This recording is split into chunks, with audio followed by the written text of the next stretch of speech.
Salam, perkenalkan nama saya Kristiana Misa, NIM 101-2021-0020, kelas C, Prodi PAK. Di sini saya akan menjelaskan mengenai materi atau laporan baca yang sudah saya kerjakan, yaitu tentang periodisasi sejarah gereja di Indonesia. Pada tahun 1957, pertama terbitlah sebuah kenegaraan sejarah yang mengajikan sejarah gereja di Indonesia dalam bahasa Indonesia. Oleh sebab itu, kenegaraan yang lain membahas pokok itu, tetapi semuanya tertulis dalam bahasa Belanda.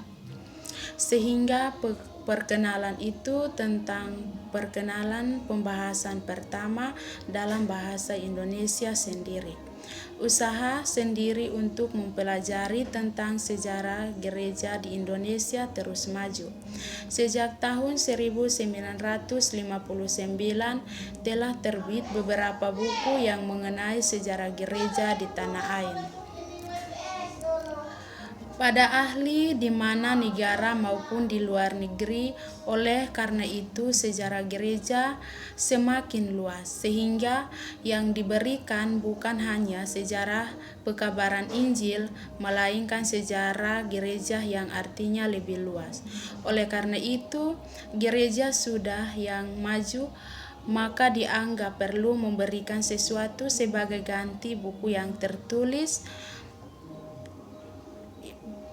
tertulis oleh sejarah, sehingga masih perlu melakukan banyak penelitian khususnya mengenai corakan kerohanian teologi mengenai cara Kristen yang harus dihayati oleh orang-orang di Indonesia yang percaya.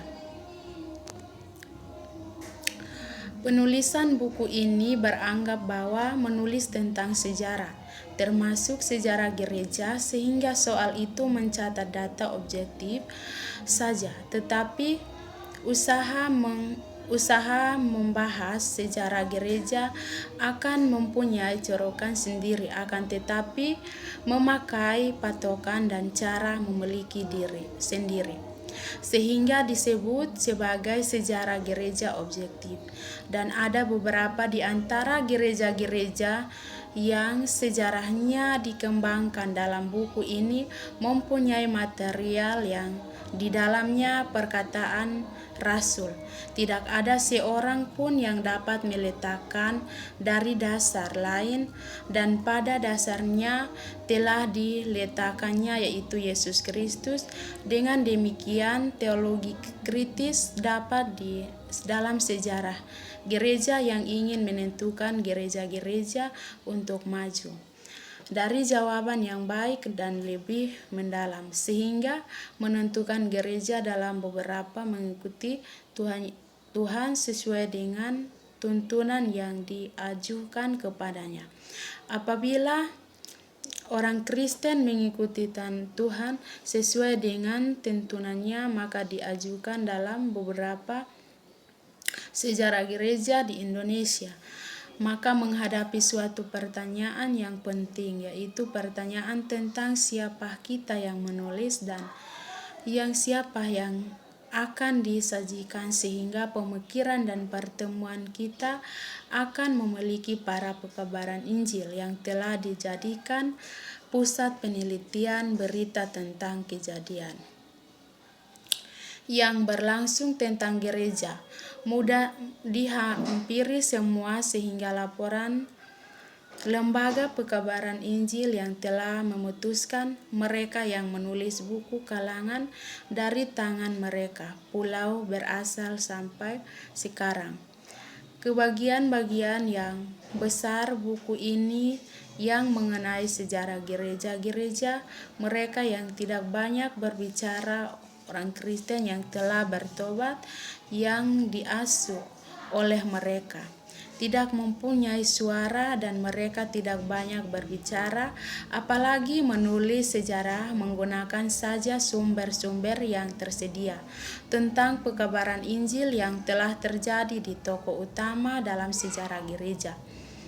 Namun demikian dinyatakan dia bisa dibenarkan sehingga pekabaran Injil dapat dikembangkan di seluruh Indonesia dan dapat meliputi bidang yang banyak daripada pekabaran Injil, sehingga ajaran-ajaran dapat dilakukan oleh orang-orang Kristen yang dipanggil oleh firman Tuhan diterima. Tentu saja sejarah gereja telah diartikan sedemikian rupa akan meliputi pembaptisan firman Tuhan, pekabaran Injil, cara firman itu yang telah diberitahukan untuk membantu jawaban yang akan diberikan. Sejarah pekabaran Injil yang telah melahirkan sejarah gereja dan melalui sejarah gereja sendiri kembali menuju kepada pekabaran Injil yang telah ada pada panggilan Tuhan Yesus dalam sejarah yang bukan jawabannya manusia tetapi panggilan Tuhan.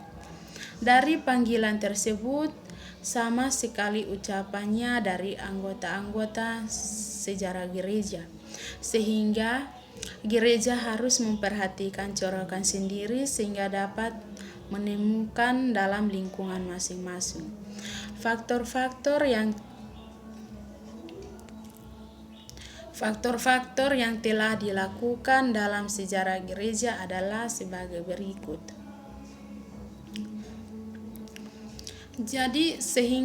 Jadi pekabaran Injil itu dapat disampaikan melalui pengabaran dan sejarah gereja.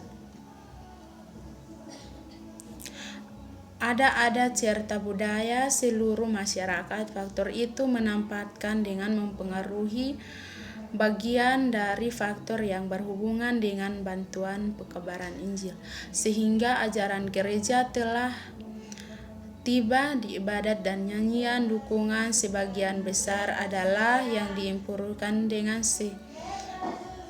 pekabaran Injil, sehingga orang Kristen harus dihayati oleh anggota-anggota gereja. Maka peran yang digunakan dalam anggota gereja harus dinyatakan lebih kuat lagi, sehingga kehidupan generasi juga dipengaruhi oleh demonstrasi yang terturut dalam menentukan dalam dunia orang-orang Kristen di Indonesia.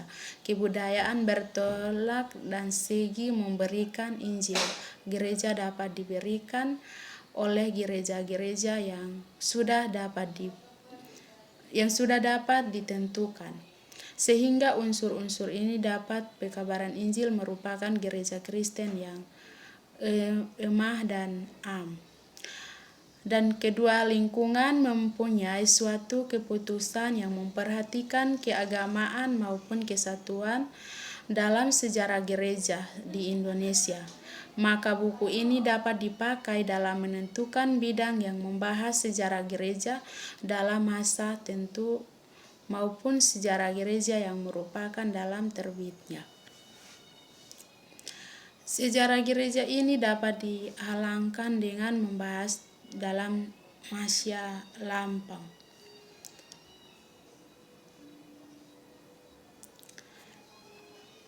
Satu, di mana terletak titik peluang sejarah gereja di Indonesia serta saudagar-saudagar Kristen, sehingga kedatangan pekabaran Injil ini telah dimulai pada iman-iman Portugis yang merupakan peluang agar Kristen di Indonesia sebagai orang-orang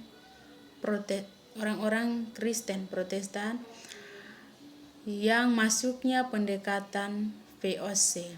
Sejarah gereja dapat diartikan sebagai pekabaran Injil dan sebenarnya kedatangan orang-orang Kristen dalam memutuskan peluang sejarah gereja di Indonesia.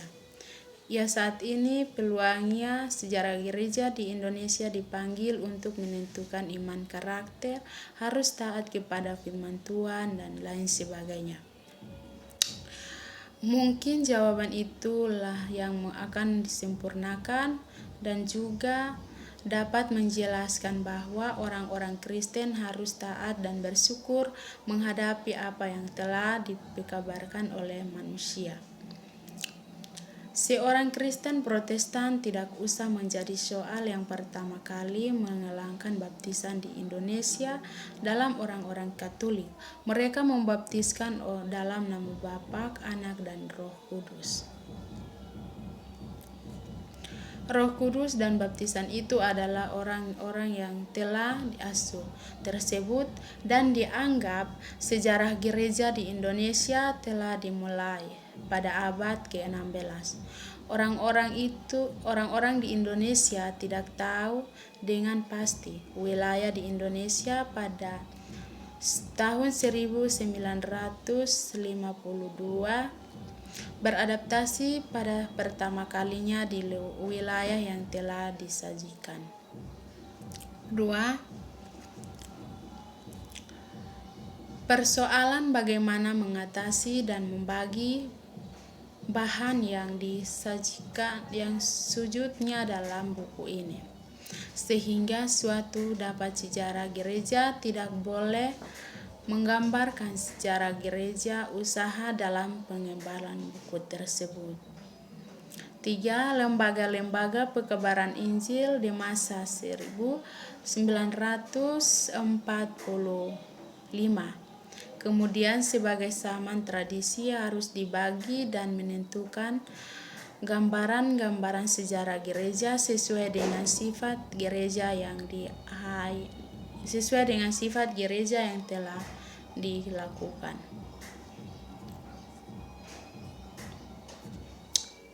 Keempat, tindakan sulit itu untuk melihat sekitar tahun 1900